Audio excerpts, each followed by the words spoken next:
Alam niyo ba, sa simbahang San Francisco of Assisi ay kinasal dito si Diosdado Macapagal at Evangeline Macaraig.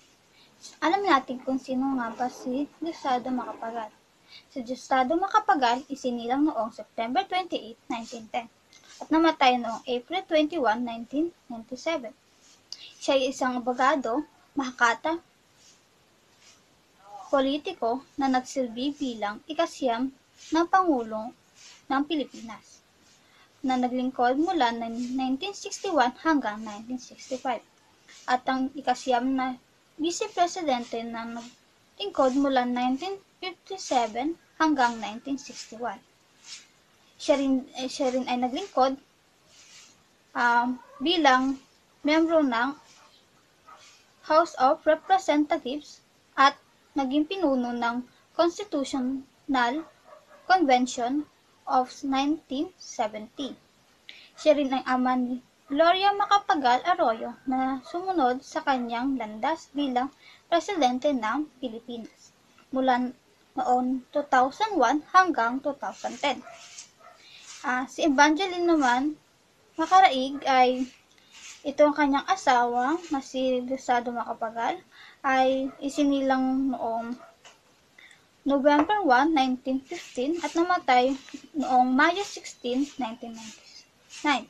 Siya ang pangalawang asawa ni Diosdado Macapagal, ang ika-9 ng Pangulo ng Pilipinas, at ina ng ika-14 na Pangulo na si Gloria Macapagal Arroyo. Ang lungsod ng Maykawayan.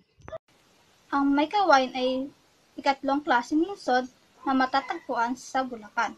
Ayon sa census noong Mayo 1, 2020, ay may populasyon ito ng nasa 225,673 o 60,570 na ang kabahayan, at maaari itong sumukat lamang ng 32.10 square kilometer. Ang lungsod ng Maykawayan ay nahahati sa 26 na barangay.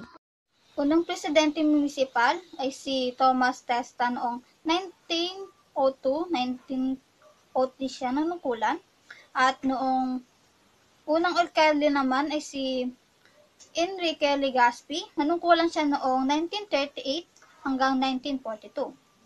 Ang municipal mayor naman ay si Dr. Lope Diaz, 1946 to 1951.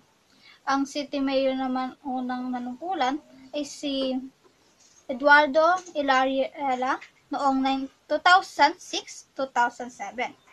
At ngayon nanunungkulan ng city mayor ay si Henry Villarica.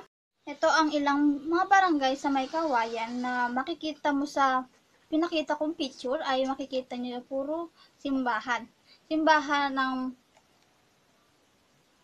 ang kanilang sa lahat ng kanilang barangay ay may mga simbahan. Dahil sa mga pagsubok ng kinaharap ng Maykawayan nung mga panahon ng mga nagdaan, ay naging sandigan nila to at pinananiligan nila. Kaya sila nagtayo ng simbahan sa mga barangay. Ang pangunahing hanap buhay sa Maykawayan ay ang paggawa ng mamahaling alahas. At kilala rin sila sa mga leather products, commercial establishment, at ang itong mga produkto nila ay pangunahing produkto nila ay ang alahas, leather bags, shoes, and belts. Doon sila kilala sa mga produkto nila.